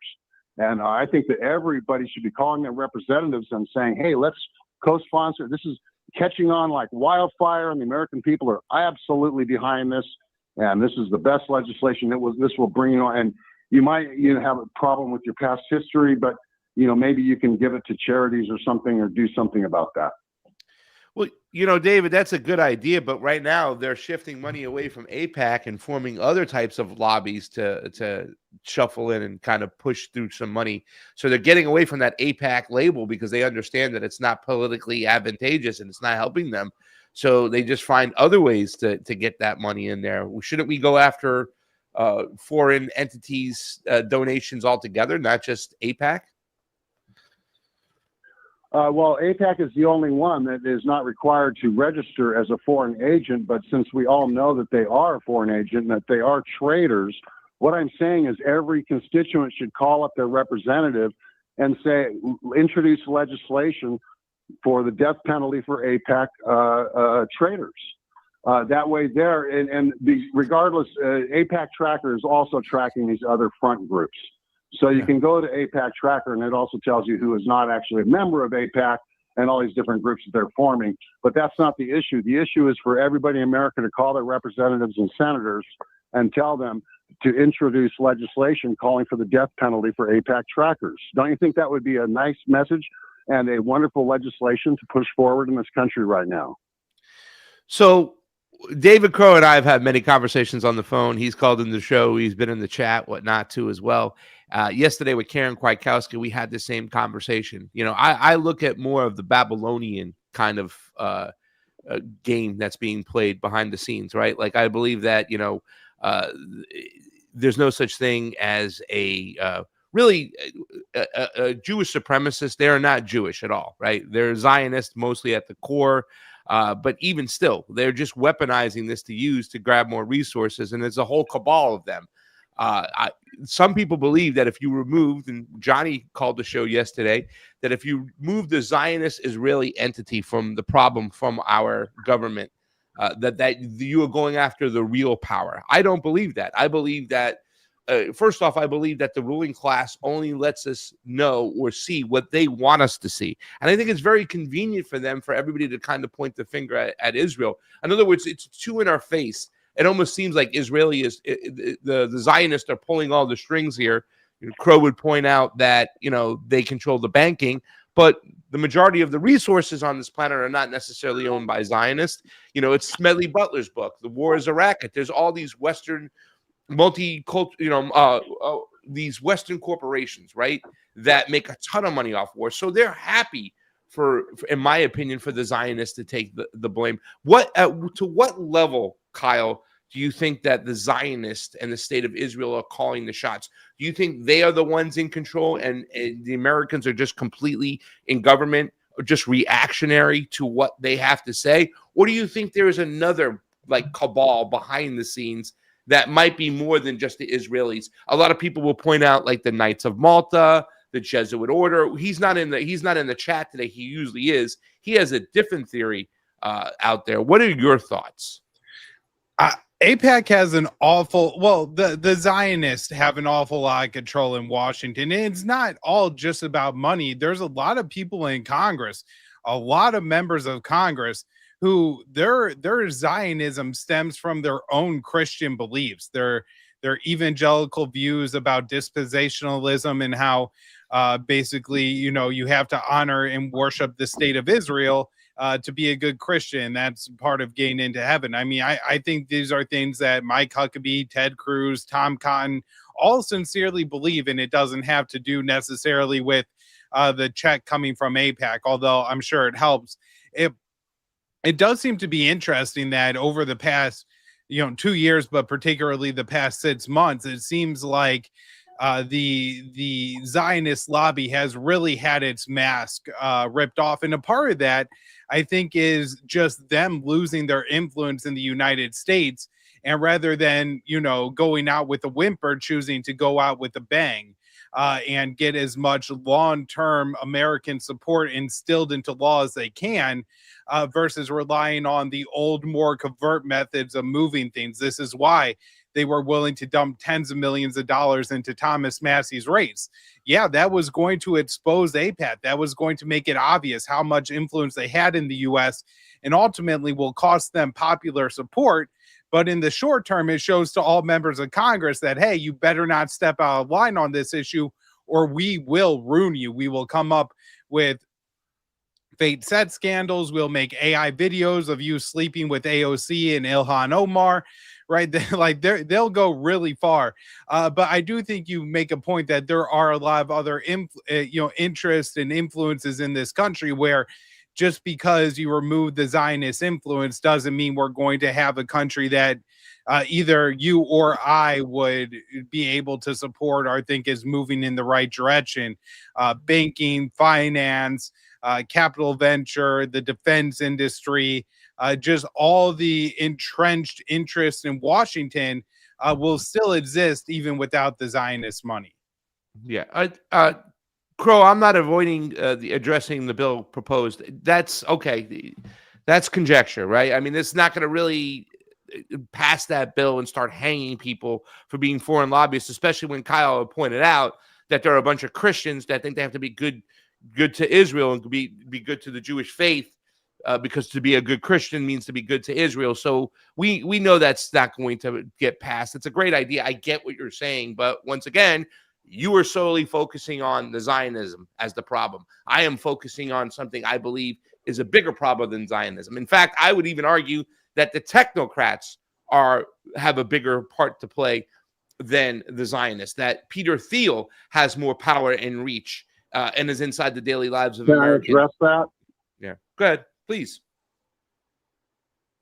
Yeah, yes. Well, as you know, Peter Thiel and the rest of these technocrats and capitalists and financial capitalists who you refer to are all people who are on very chummy relations in the Epstein files with Epstein, and he refers to all of them, and they all self-identify as tribalists and refer to the rest of us as Goyim. Now, if this is the nefarious cabal to which you point to, I see its relationship to Zionism in its 20th century role as just being a geopolitical maneuver by them. Obviously, this satanic cabal has been around for 1,000 years and been kicked out of all of these different countries for the same reasons they're being kicked out now: child trafficking and controlling banking. Yeah. But there was also those elements way before the Zionists were even created and formed and manipulated. Like I said, this goes back to Babylonian days, right? So, I mean, it's only a drop in the bucket, too. Correct. There's resources that are controlled by not, I mean, you can't say that Peter Thiel is a Zionist because he's Zionist friendly, right? Because he believes in aiding the Israeli government. He has his own science. Am I right or am I wrong? He's a technocrat, and every decision he makes is based upon technology, spyware, all that other stuff. So, well, that is exactly why I tend to think that this whole Zionist schmialist, it's Zionism, not Jews. This whole deflection is exactly what the cabal of which you're speaking wants us to do. I think that we need to keep our eye on the focus, and 20th century or 19th century Zionism is irrelevant to the actual evil that we see. Obviously, it's not to the people of Palestine and Jordan, which is why I am saying that we need to contact all of our representatives now and tell them that we want to introduce a bill to introduce the death penalty for AIPAC traitors and also stop the war on Iran and declare a war on Israel. I hear what you're saying. Contact your representative, folks. Yeah. But you would also argue, and I know would Bob be a good Atlantis message for everybody to be calling. If everybody's calling a representative and telling them that, don't you think that would be a pretty strong message? It would be, but everybody doesn't think like that. Unfortunately, we're trying to dissuade people's mind. Like I said, there's a lot of Christians out there that are pro-Israeli because they believe to be a good Christian, I am actually closer. I was raised by those Christians, and I know those Christians, and I know what evangelical Christianity is and the youth of that movement. And a lot of Christians themselves are looking at this in our modern information age and saying, and having to carry a lot of cognitive dissonance in order to still retain faithful to whatever their preacher says. And most of them have no idea what postmillennial dispensationalism is. Most of them have no idea. Most of them they don't teach this stuff about the Scofield Reference Bible in most churches. So they're not heavy into this whole thing. They've been told to by their preachers, but those who are told to by their preachers are starting to question this. So I think that regardless of whether or not the Christians among your followers are not going to call their representatives, I think everybody else should be, including those Christians who have a conscience and don't want our country to be and wish for sovereignty for our own country. That's all. I'm just saying we need sovereignty, and the traitors who have sold us out need to suffer the penalty of traitors, which is the death penalty in many cases. Okay, I get you. I agree. I mean, I think, like I said, there's a lot of people who've made a ton of money off all these wars too, as well. And I just don't want to leave it solely on the Zionist shoulders. I believe there's been accomplices in the United States. Every single bomb that has been dropped in Gaza came from the Christian nation of the United States. So there's some accountability there as well. And I agree with a lot what you have to say, Crow. I do just definitely want to point out, and I know there's people who disagree with this, that there's a difference between a Jew and a Zionist, and I'm strong about those things. You know what I'm saying? Because if I were to hold Jews to a certain standards that what is said in their book, I'd have to do the same thing to the Christians, right? Like I talk about Christianity because I grew up as a Catholic. And I tell people, okay, this is all allegory, that you shouldn't be using any type of Abrahamic religion or any religion for that matter, to make laws, whatnot. You know what I'm saying? It's impossible to live inside the stomach of a whale for several days. Snakes do not talk, and there was no global flood where Noah had an ark and he had people take in lions and tigers and bears. Oh mine, they're all, they all have their thing. So I mean, I think there are good, practicing, loving Jews out there who do not like what the Zionist Israeli nation is doing, and we'd have to separate those two, you know what I'm saying? And I think that's important moving forward. I know people disagree with that, but I do stand on that principles that there is a difference between a Zionist and a Jew. I'll give you the last 30 seconds before we get on out of here, buddy. Well, once again, I would just say that I'm not talking about Zionists. I thought you were referring to this dark cabal from Babylonian days. Unfortunately, the point that I'm saying is that everybody that's in who I those think is Epstein pulling the files strings. refers to them. That's who I think is pulling the strings. But Zionism is still bad. The Epstein files refers to them. They all refer to themselves by this tribalist name. I'm not calling them that, and not all they of them don't call themselves not all Zionists. They call them, well, in the Epstein files, they all do. The Prince people Andrew who refer to himself as a Epstein, all of Zionist? them. Did Prince Andrew, did he, wasn't he a Christian? They do not refer to themselves as Zionists. First of all, we didn't have as Jews. First of all, we didn't have all the forms released. There's not everything there. And once again, they're going to protect the real power. They're never going to release the real power behind what was in the files and stuff. What they do know, if it hasn't already been scrubbed, the real power is never going to be brought to justice. So we understand that's only one part, and I get it. Those are the people who call themselves that. They can be accountable to it, but they can be using that for cover too as well, right? I mean, so many decisions are made, right, based upon what Israel wants to do. How many people make so much money based upon what Israel wants to do? Pepsi Cola loves the fact that there are wars going on over there because every single time a sailor cracks a Coke in the Mediterranean Sea, they get to charge the state $6 for that Coke, right, instead of the store 50 cents. So there's a whole industry that makes money. So of course, they would want the blame to fall on the Zionist entity. They're just going along with the ride. I'm saying that you have to hold them just as accountable, and I believe that mechanism that's controlling things are more Babylonian. These are two different things I'm saying, but they all lump into one, right? So.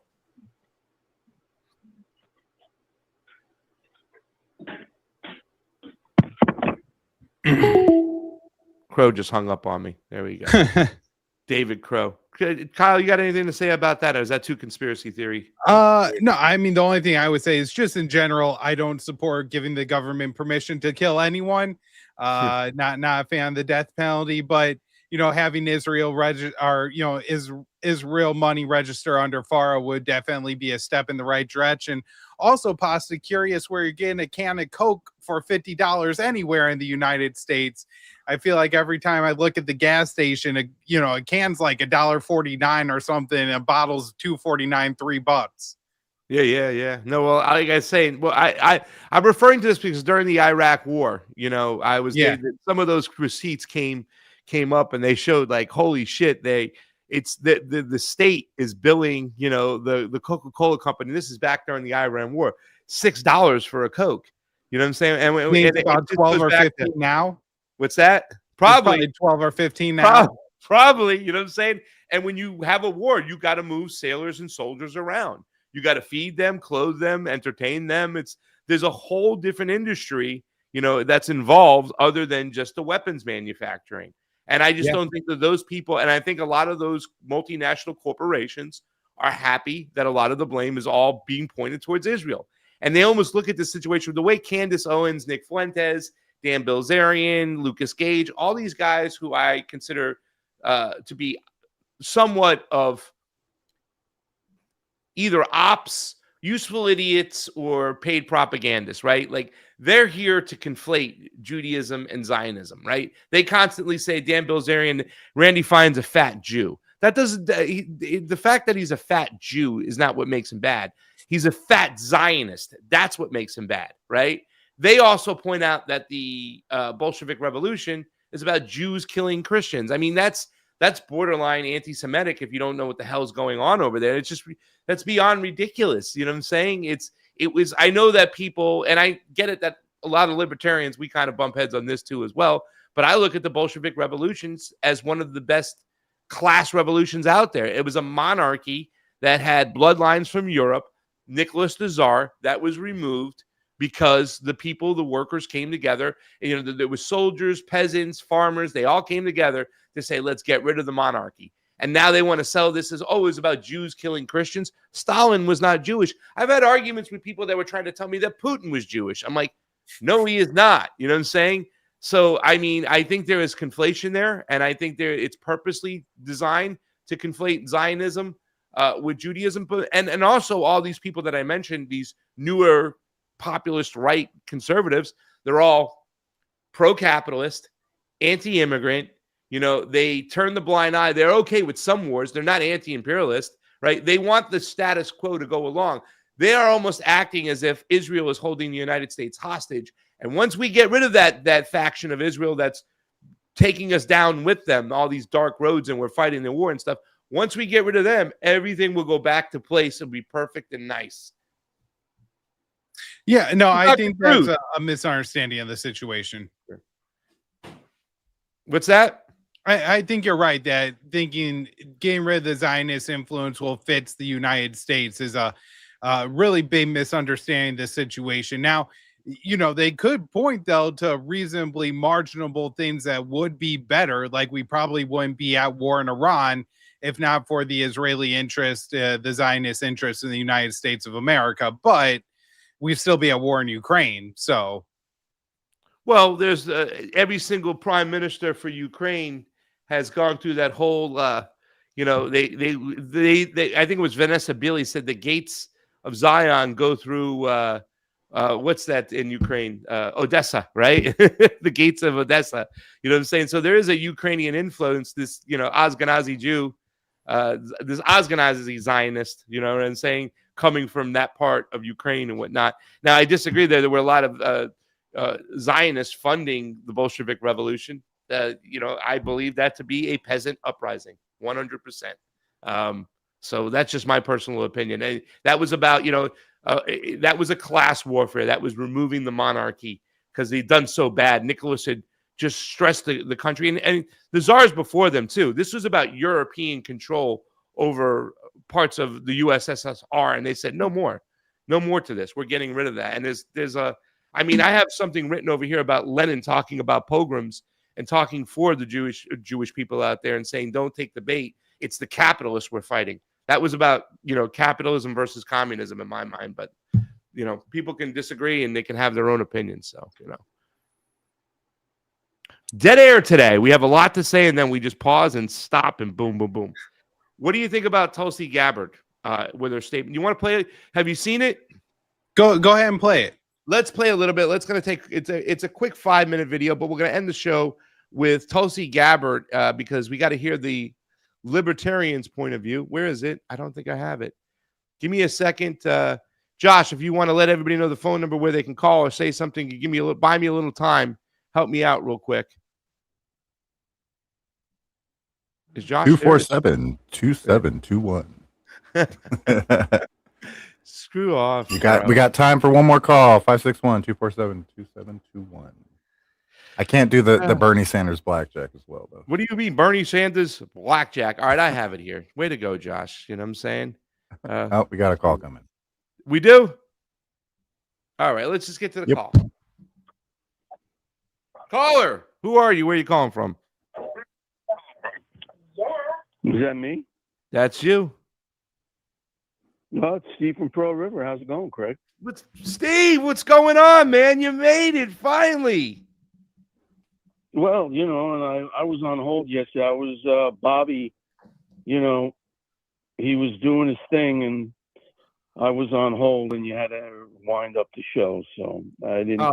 Well, you know, you're talking all this, you're talking about Israel, you know, and the story that no one is doing, the Times, don't worry, I called them too, is the Mona Khalil story and the targeted assassination of an environmental activist who just happened to be, you know, happened to live in Lebanon in a big orange house that everyone knew what she was doing, including the Israelis.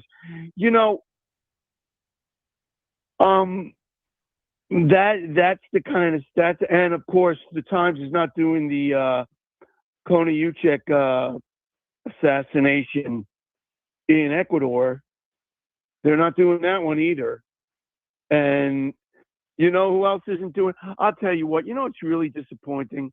You know who's not doing the Konoyuchek assassination in Ecuador? The great journalist, that great Holocaust-denying American princess, Barry Weiss. She's not doing the Konoyuchek assassination. And you know, that's a journalist. You know, you think we live in a world now that's apparently completely backwards. You know, you were touching on the backlash that I've been talking about on Drive Time on BAI that's coming. All right, with Nick Fuentes, all those people. And you're right, they are kind of getting it a little bit wrong. They're conflating Zionism and Judaism, and at least this iteration of Zionism that involves the assassination of 77-year-old environmental activists.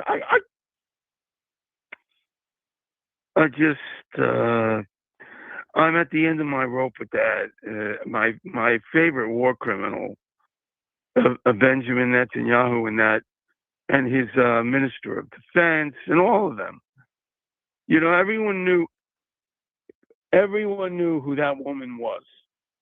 She lived in a big orange house over there, and I knew people who actually were familiar with her, people from France.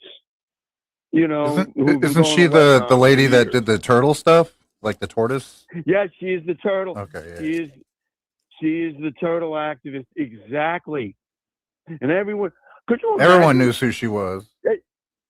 Right, and it's like it would be like if someone went in and she's I would say she was the Lebanese version of Jane Goodall. I don't think that's a bad except not with primates, of course, with the large sea turtles. And everyone knew what was going on over there. I mean, that, she was a non-combatant civilian. And there's nothing about that so far at the New York Times. All right, I don't know why they're not covering that story. Well, I do and I don't. But really, none of the mainstream media in this country are picking up that story. And of course, that horrible incident in Ecuador with the journalist who was looking into this company that was run basically, I think, by the president of Ecuador. And, it was an assassination when, one of their ministries declares it a suicide. And the local medical examiner said, no. Blunt trauma and strangulation. So something is up with that. And you know what? It'd be nice if our journalist in big quotes, our buddy, the genocide-denying American princess Barry Weiss. Well, you think she'd want to do that one, but I'm sure she's not being allowed to. I would love to know why she's not doing it. I mean, I can't believe she's not aware of these things, but the story with Israel I can understand, but the other one and why the New York Times isn't on it. Maybe they'll pick it up. The Konoyuchek assassination there in Ecuador. Maybe they'll pick that one up. Have they really not said anything about that? I mean, it's been in the news for a while now. I've seen it in a lot of indie news and stuff, but I assumed it was on. Right, I have not seen it in the Times, and I want to say I'm wondering which story that they did,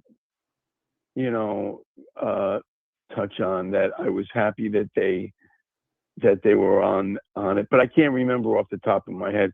especially at this time in the morning. I'm sorry, guys. I'm just not, you know. No, you gotta let your coffee kick in. It hasn't kicked in. Maybe Kyle, can you provide a little information? No, I'm not a coffee drinker. I'm not. No, I'm not up to that yet. In fact, I'm after I get done with the last 10 minutes here, I'm gonna catch a little bit more rest, a little bit more shut eye. It's a long story, Craig.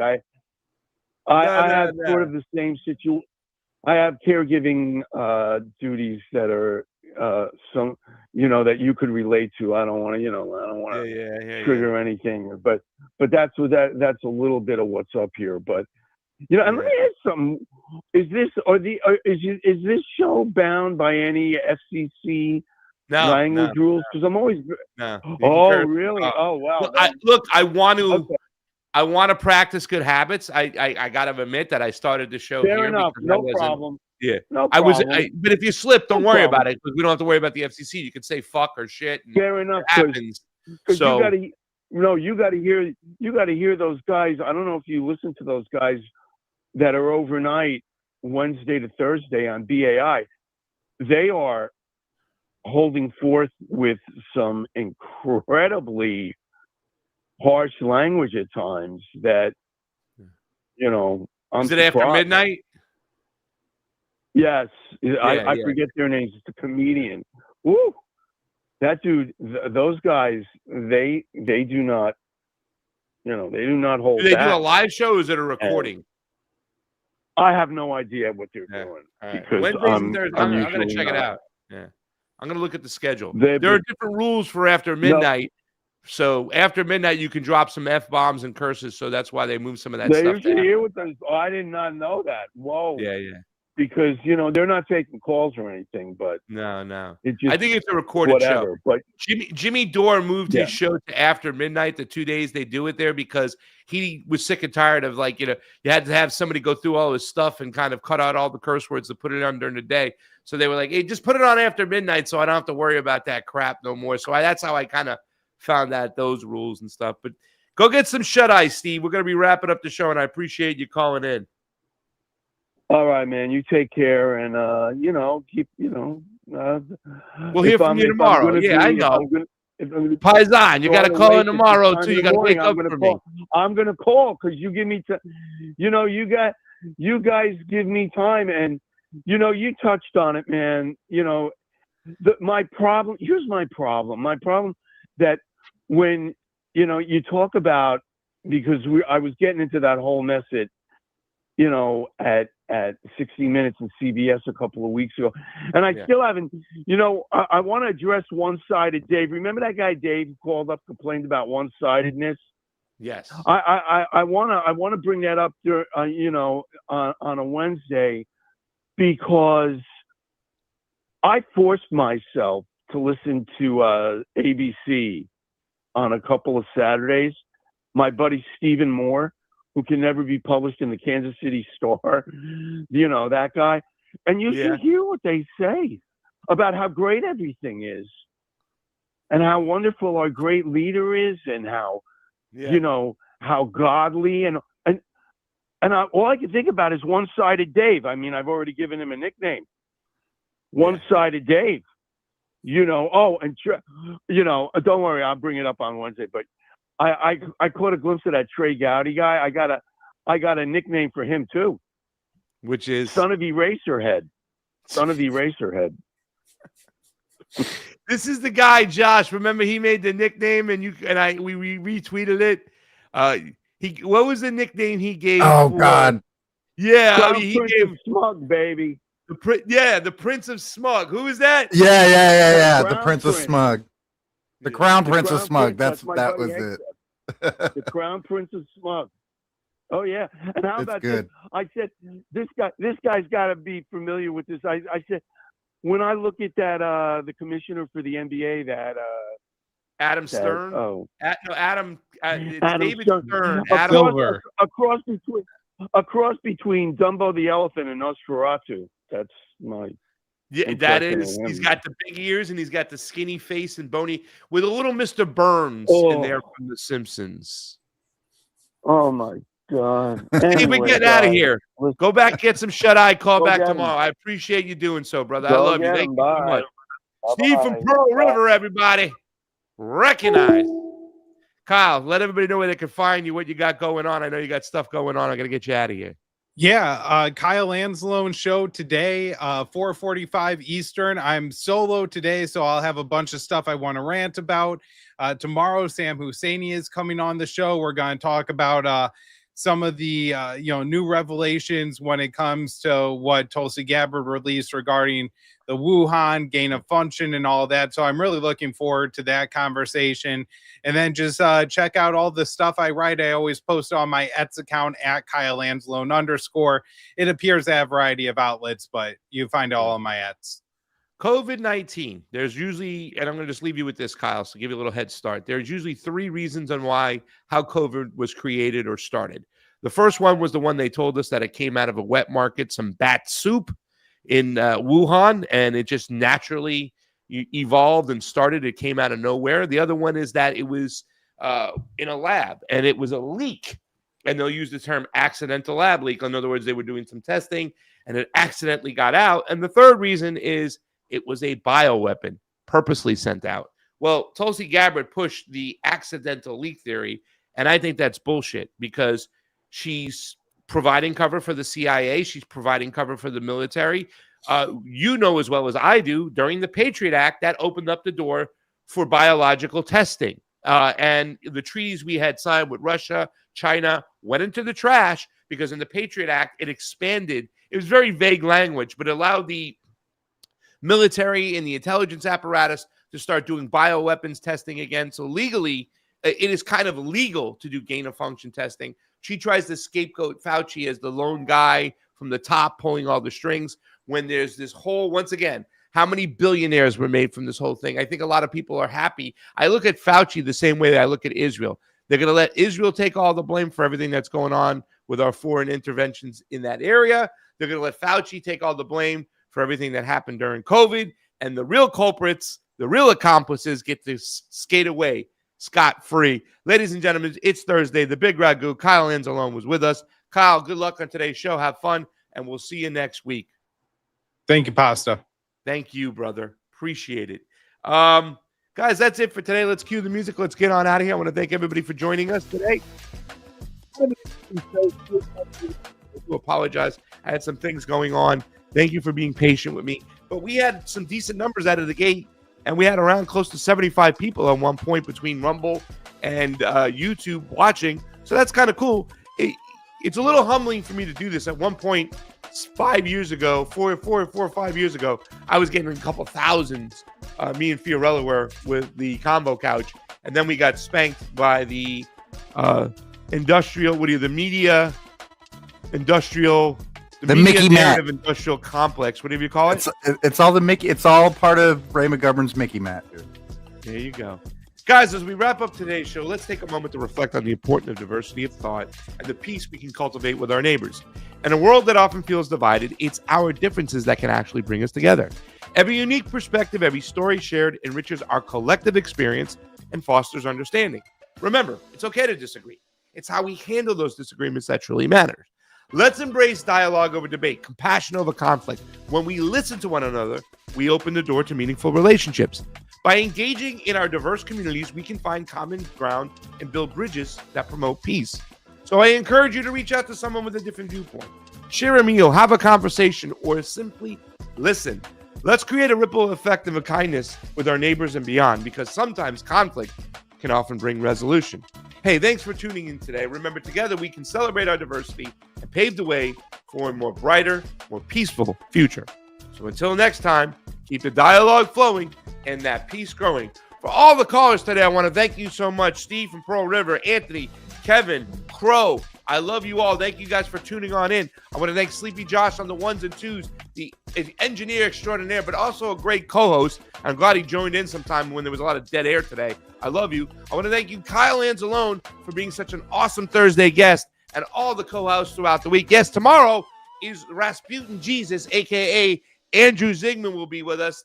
Thank you all for listening in. Until then, you can see me on The Homeless Left later on tonight around 3:30 Eastern, I think it is, around that time, 3:15 Eastern, with Matt Weinglass. I'll be on that show, but we'll be back tomorrow. But until then, I love you all. Remember that, and peace.